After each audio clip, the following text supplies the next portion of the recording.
comprendre les plus récentes nouvelles qui nous touchent. Tout savoir en 24 minutes. Avec Alexandre Morin-Villouellette et Mario Dumont.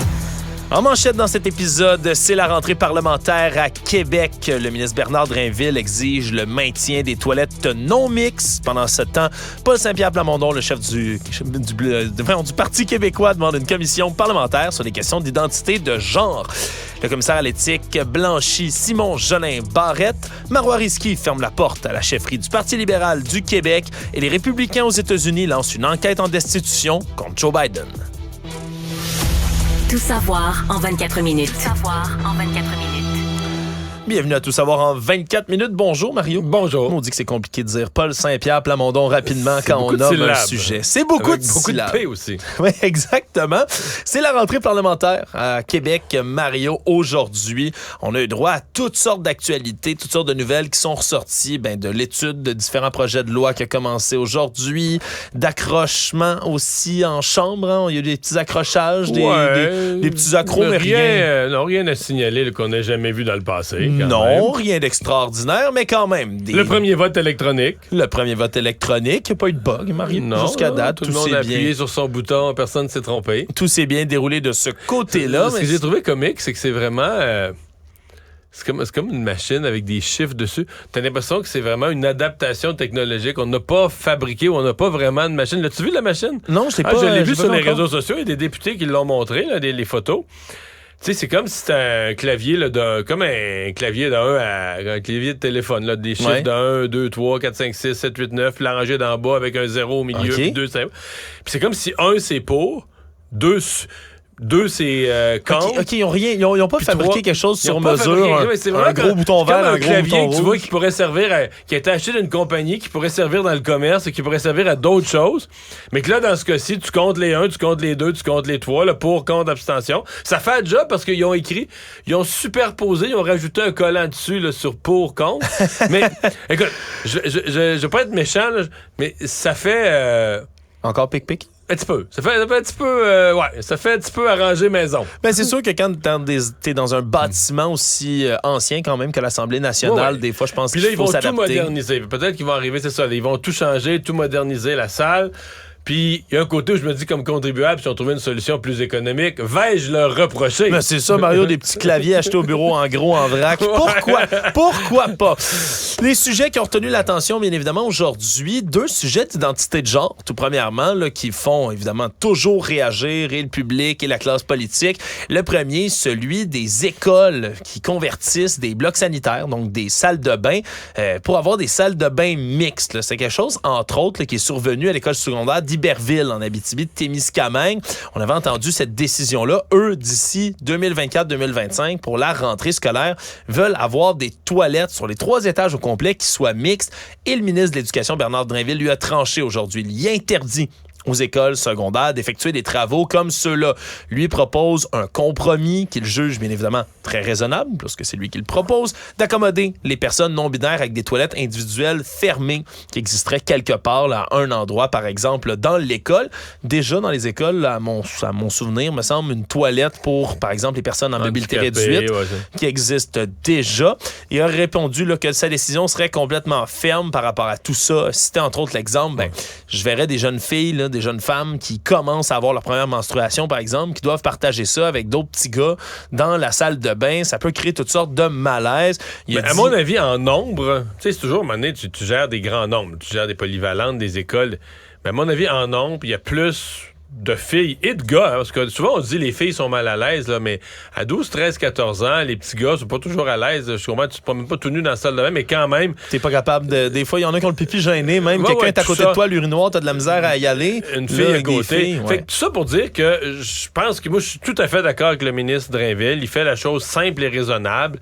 Je pense pas qu'il y ait de gros débats à avoir là-dessus, puis on n'exclut personne. Il y a personne qui soit plus capable d'aller à la toilette. Il y aura des toilettes individuelles pour les gens qui veulent pas choisir un des deux. Ouais. Mais je pense qu'aujourd'hui, là, je pense qu'il est vraiment du côté de la... Quand on dit la grande majorité, puis je parle pas des gens qui ont des préjugés puis qui veulent pas... Non, je pense qu'il est du côté de la grande majorité de la population. Oui, et d'ailleurs, il a affirmé que ce serait à sa collègue Martine Biron, qui est la ministre responsable de la lutte contre l'homophobie et la transphobie, entre autres, de doter le gouvernement d'un cadre pour encadrer toutes les prises de décision en ce qui concerne l'identité de genre, ce qui est venu rejoindre un peu les propos qui ont été tenus par le chef du Parti québécois, Paul Saint-Pierre Plamondon, qui lui suggérait aujourd'hui d'avoir un débat à l'Assemblée nationale, une commission parlementaire, ni plus ni moins, sur l'identité de genre, sur les changements de sexe aussi à Québec. Lui dit que la gauche radicale impose une certaine idéologie, des concepts, des manières de faire dans des programmes dans le système d'éducation, entre autres, puis qu'il n'y a pas eu de débat démocratique au préalable autour de tout ça. Il s'en inquiète, puis aimerait qu'il y en ait. Là. Les toilettes, les pronoms, les théories d'écriture inclusive, tout ça devrait être débattu, selon lui, à l'Assemblée nationale. Et là, évidemment, ça n'a pas tardé de faire réagir rapidement, particulièrement du côté de Québec solidaire. Là. Gabriel Nadeau-Dubois, leur chef parlementaire, qui a dénoncé tout ça en disant que ça alimente la crainte envers les gens qui sont, entre autres, qui font partie des minorités qui ont accès à l'identité de genre, là, tout ce qui touche tout ça, trans, non-binaire, mais je pense que c'était lui, l'extrême gauche, dont Paul Saint-Pierre Plamondon parlait sans le nommer. Oui, mais par contre, parce que lui a pointé du doigt aussi, entre autres, Pierre Poilievre, au Parti conservateur du Canada, on a nommé d'autres, là, pas uniquement Paul Saint-Pierre Plamondon, et il a même dit que ce serait peut-être pas une mauvaise idée. Il a dit c'est pas la pire idée au monde de tenir une commission parlementaire là-dessus, il a même pas fermé la porte complètement. Mais moi, je suis plus politiquement sur... Là, je comprends bien que le Parti québécois, c'est une question qui est arrivée d'un journaliste du champ gauche. Ouais. Donc, il n'y avait pas prévu aujourd'hui que leur nouvelle du jour, ça serait on propose une commission parlementaire sur tout ce qui touche l'identité de genre. Mais, et si c'est ça, il y a eu une erreur du chef, comme on dit, dans l'exécution en point de presse, parce que tu te fais poser une question là-dessus, tu peux dire, regarde, c'est quelque chose qu'on regardera plus tard. Tu fais une réponse vraiment très vague. Plate et vague, là, c'est triste à dire. Si tu veux en reparler la semaine prochaine, tu y reviens.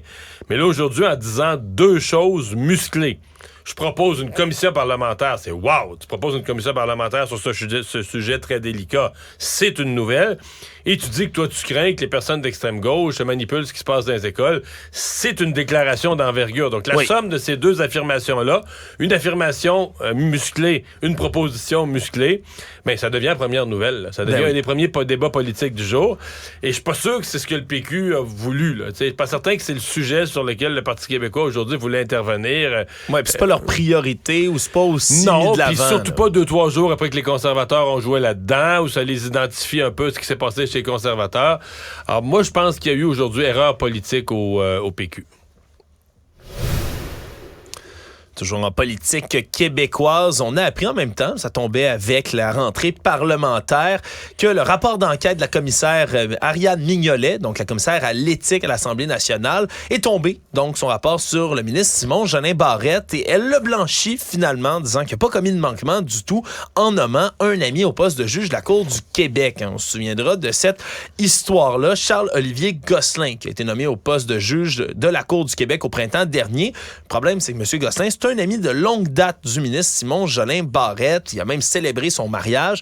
Et même si M. Jolin Barrette ne s'en est jamais caché, que c'était son grand ami, il restait toutes sortes de questions qui tournaient autour du processus de décision. Avait-il été bien suivi ou pas? Il n'était pas vraiment retiré. Il l'avait, selon ce qu'on comprend, pas dit au Conseil des ministres non plus. Il n'a pas précisé, attention, là, je soumets une candidature de grande qualité, mais je tiens à être précis, là, c'est mon ami. Ça se dit, ces choses-là, de telle sorte que les autres en tiennent compte. Donc, OK, là, tu te retires pour la discussion. Pis... Oui, mais on comprendra aussi là, que c'est déjà là, un comité de sélection qui est indépendant, qui soumet des noms au ministre de la Justice pour qu'après ça, lui, en puisse en choisir. Et selon Mme Mignolet, la preuve révèle que le ministre, lui, s'est pas écarté du tout du processus qui est établi. Il a suivi les règles de manière claire et explicite. Puis surtout, sa décision a été basée vraiment sur les compétences de Charles-Olivier Gosselin. Par contre, elle dit que ce dossier-là, puis c'est là que c'est intéressant, c'est un exemple parfait, là, si on veut, là, de l'attention que la population porte à ce genre de choix-là. Là. L'apparence de conflit d'intérêts comme ça peut être aussi importante que le conflit d'intérêts lui-même. Et donc, elle dit, pour prévenir tout ça, il faudrait qu'on se donne des mécanismes de prévention autour de tout cela. Un mécanisme qui permettra au ministre de déléguer, entre autres, le pouvoir de recommandation complètement quand il est question de quelqu'un qui connaît. Cette recommandation qui peut sembler intéressante, Mario, parce que peut-être pour les gens qui suivent moins après, là, eux, ils ont juste vu, le ministre de la Justice, il nomme un de ses amis, puis après ça, ils ont peut-être pas fait de suivi. Là. Moi, je suis quand même, ça fait quelques-unes là, des conclusions de le commissaire à l'éthique qui dit finalement tout est correct. Et puis, ça me fatigue à chaque fois parce que, évidemment, dans les médias, la nouvelle qui a pas de manquement à l'éthique aura pas 1/10 de la place. Tu sais, dans le fond, Jolin Barrette a passé une semaine dans ça. Et c'est devenu tellement facile. Moi, mettons, là, je dis aux partis d'opposition, hey, retenez-vous pas, là. N'importe quoi, vous voyez un article dans le journal, demandez une enquête du commissaire à l'éthique. Le commissaire à l'éthique dit jamais non. Parce qu'à première vue, c'est toujours, voici une matière que je pourrais regarder. C'est son travail. Pourquoi je l'étudierais pas? Donc, puis là, la nouvelle, les médias, on adore faire la nouvelle.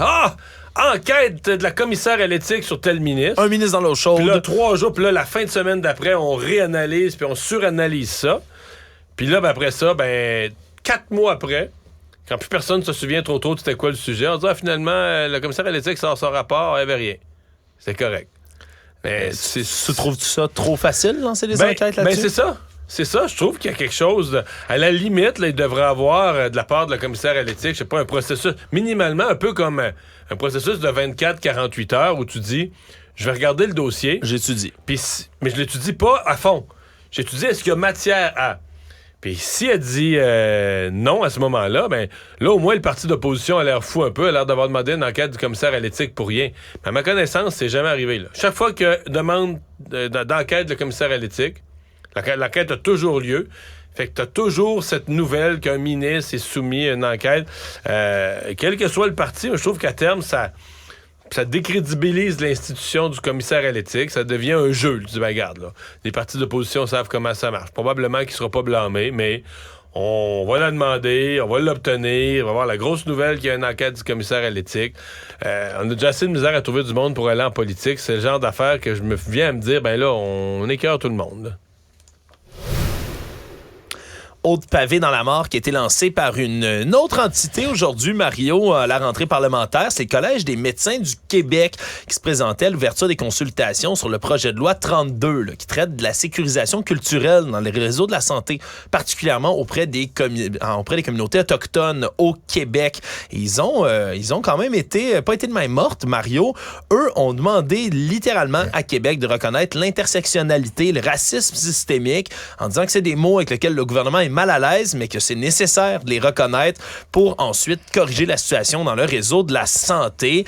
Ils ont parlé même d'une approche colonialiste et paternaliste du gouvernement, ce qui a fait sortir de ses gonds temporairement le ministre responsable des relations avec les Premières Nations et les Inuits, Yann Lafrenière, qui lui a dit que c'était un peu fort le café, tout ça, mais ça a quand même commencé de manière assez musclée, Mario, puis c'est un débat qui revient toujours pour la Coalition Avenir Québec. Mais dans le cas du Collège des médecins, c'est pas nouveau. Là. Dans l'affaire de Joyce Echaquan, le Collège des médecins avait dit qu'il y avait, selon eux, du racisme systémique dans le système de santé, même si eux, ils représentent les médecins. Ils représentent pas les médecins, mais ils défendent le public par rapport aux médecins. Mais ils avaient pris cette position qui existait dans le réseau de la santé du racisme systémique. Donc aujourd'hui, ils ont été exactement cohérents avec leur position passée.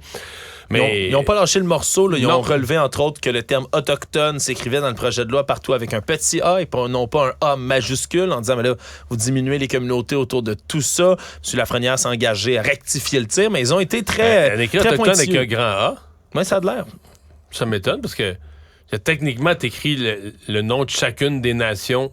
Tu sais, je comprends quand on écrit les nations, on l'écrit avec un grand A, parce que c'est le nom de la nation. Mais là, ce serait les nations autochtones, grand A. Ouais. Ah, OK. Voilà. Ce serait comme pour les reconnaître comme une nation à part entière dans le reste du projet de loi.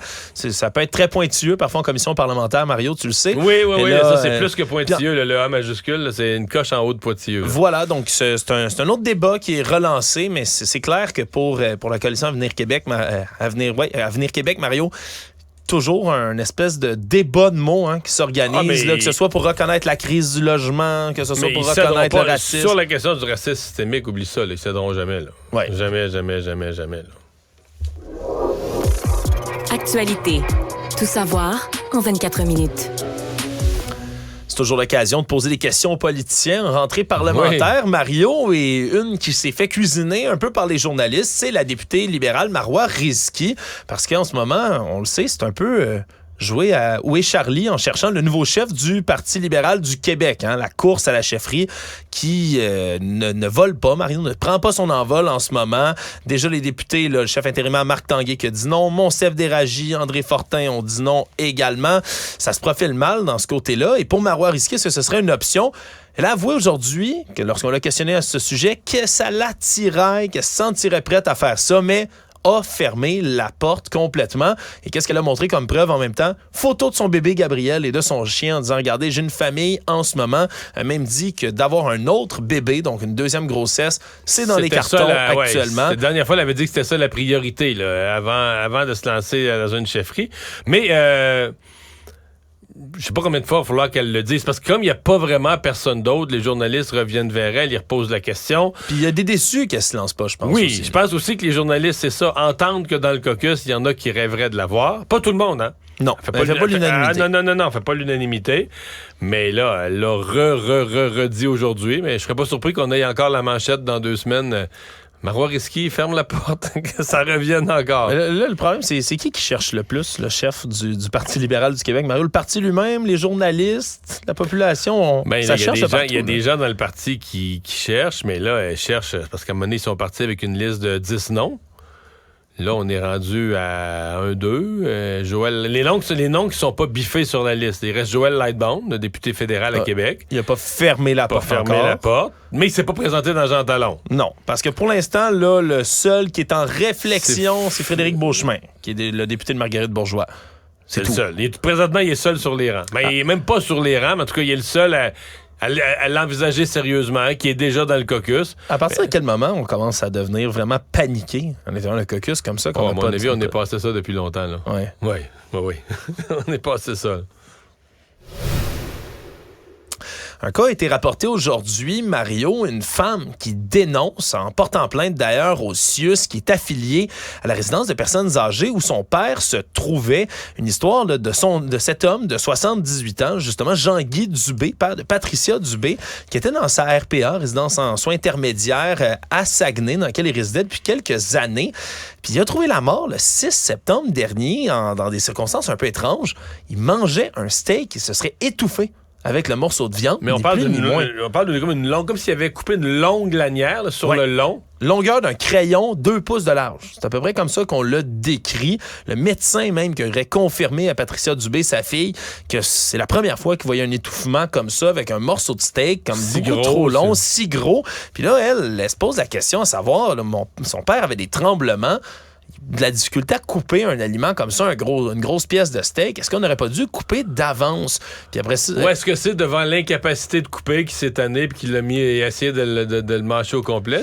Oui, c'est ce qu'on essaie de comprendre en ce moment, Mario. Pour l'instant, tu lis l'histoire, puis c'est curieux, là, qu'est-ce qui a pu arriver. Ouais, c'est tragique, curieux, tragique. Le monsieur n'était pas 78 ans, il n'est pas si vieux que ça. Non, absolument tragique. Là, on attend le rapport du coroner pour faire la lumière sur toute l'histoire. Mais Mme Dubé qui a demandé même aussi à voir les caméras à l'intérieur de la résidence pour personnes âgées, porter plainte officiellement au CIUS. Elle essaie de comprendre ça a été quoi les manœuvres de réanimation faites sur son père aussi par la suite, puis les circonstances de l'accident.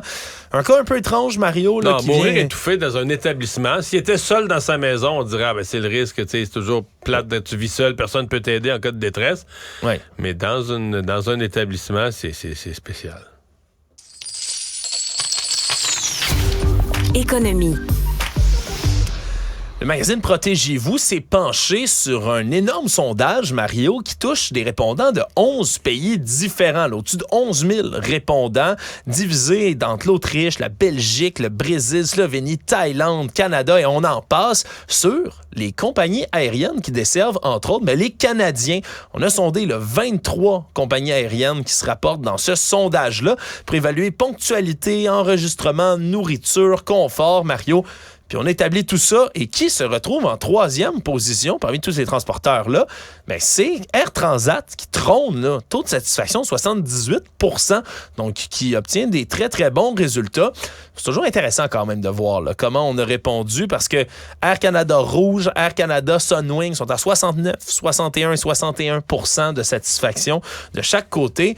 Mais quand on prend, là, dépendamment du critère, Mario, ça se corse Ça se corse, hein, parce que Air Canada, avec le pourcentage, par exemple, de ponctualité à 55% seulement, s'est retrouvé dans une liste d'insatisfaction, si tu veux. Ouais, mais est-ce qu'on est sur Air Canada, les deux compagnies qui se retrouvent pas mal les deux compagnies d'ici là, qui se retrouvent dans le fond du peloton, là, c'est Air Canada puis Sunwing. Il y a 23 compagnies analysées, c'est 21e, 22e qui se retrouvent Air Canada et Sunwing respectivement. Est-ce qu'on est surpris?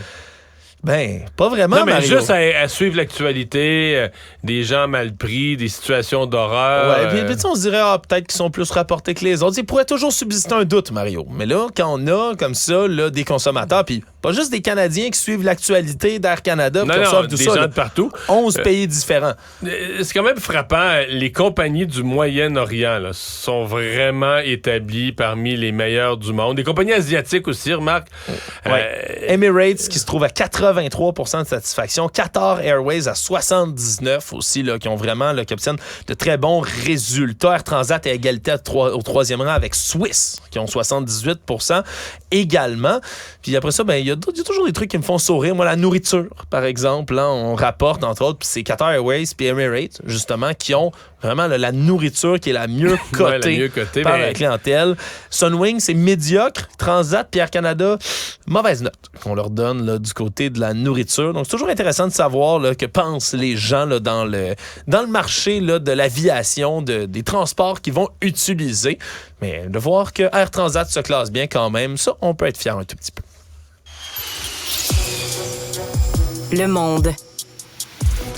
Aux États-Unis, le chef républicain de la Chambre des représentants, Kevin McCarthy, a annoncé officiellement aujourd'hui lancer une enquête en destitution du président Joe Biden. Pourquoi? Mais pour les affaires Hunter Biden, son fils aurait fait des affaires controversées à l'étranger. Ce qui est évidemment bien spécial, Mario, parce qu'on dénonce déjà l'utilisation politique extrêmement partisane qui est faite autour de cette procédure de destitution-là, parce que ça fait quand même là, depuis plusieurs mois qu'on lance enquête sur enquête du côté des républicains de la Chambre. Mais moi, je comprends qu'on s'intéresse aux activités du fils. Je pense qu'il y a lieu de s'y intéresser. Bien sûr. Mais est-ce que tu destitues le président, son fils, il a posé des gestes, il les a posés à l'âge de 40 ans, là. C'est pas... Surtout qu'on a de la difficulté à prouver parce que son fils aurait posé ça pendant que Joe Biden était vice-président de Barack Obama. Il aurait utilisé le réseau, le nom de son père pour obtenir des affaires préférentielles avec d'autres pays. C'est de ça. Donc quoi? On l'accuse en ce moment. Puis ça fait partie des chefs là, pour lesquels on peut accuser. Si on extrapole, c'est trahison, corruption et autres crimes et délits majeurs. Les républicains visent pour corruption. Mais surtout, Mario, c'est que le problème, c'est que Kevin McCarthy, lui, pour devenir justement le chef républicain de la Chambre américaine des représentants, on se souviendra qu'il a dû être capable de rallier le vote de tous les républicains qui s'y trouvent. Le problème, c'est que dans cette faction-là, lui doit composer avec le groupe des MAGA, des Make America Great Again, des gens qui sont extrêmement trumpistes. Qui eux, veulent venger Trump. Veulent non seulement venger Trump, mais eux poussent des politiques qui sont beaucoup plus extrêmes que d'autres plus modérés chez les républicains qui sont eux-mêmes, là, ont déjà expliqué qu'ils sont contre le fait qu'on entreprenne cette procédure de destitution-là, parce que ça faisait partie de l'espèce d'entente, si on veut. Là. Il a dû négocier, Kevin McCarthy, avec un peu tout le monde dans la Chambre, en disant, bon, qu'est-ce que vous voulez pour un choix élu? Ça faisait partie de ce que les MAGA voulaient, là. Pousser une enquête en destitution pour Joe Biden. Et même aujourd'hui, Mario, ça a brassé chez les républicains, là, en direct. Les deux des plus radicaux, si on veut, parmi les MAGA, là, Matt Gaetz et Marjorie Taylor Greene, qui se sont obstinés toute la journée sur les réseaux sociaux, sur X entre autres, en revendiquant chacun être à l'origine de cette procédure de destitution-là. Matt Gaetz a quand même demandé à ce que Kevin McCarthy démissionne de son poste aujourd'hui. C'était compliqué de suivre ce qui se passait dans le Parti républicain, mais quoi qu'il en soit, va y avoir cette donc première enquête, procédure de destitution de Joe Biden, mais ça presque pas de chance de passer, Mario, là, voire quasi nul, parce que les démocrates sont majoritaires au Sénat. Et si jamais... Mais c'est pas clair que les républicains vont voter tous du même côté non plus. Ça non plus. Donc, même si la Chambre des représentants trouvait Joe Biden inculpé, ce qui est arrivé exactement là, à Donald Trump, vous vous souviendrez, il a été inculpé, mais par la suite, donc, la procédure de destitution n'a pas abouti. Je rappelle que c'est jamais arrivé qu'un président américain a été destitué. 3 présidents ont été mis en accusation. C'est Andrew Johnson en 1868, Bill Clinton, lui, en 1998, Donald Trump en 2019 et 2021. C'est arrivé 2 fois. Tous ont été acquittés finalement. Le seul qui avait un peu plus de chance que ça se rende, c'était Richard Nixon, lui qui a préféré démissionner après le scandale du Watergate. Résumer l'actualité en 24 minutes, c'est mission accomplie.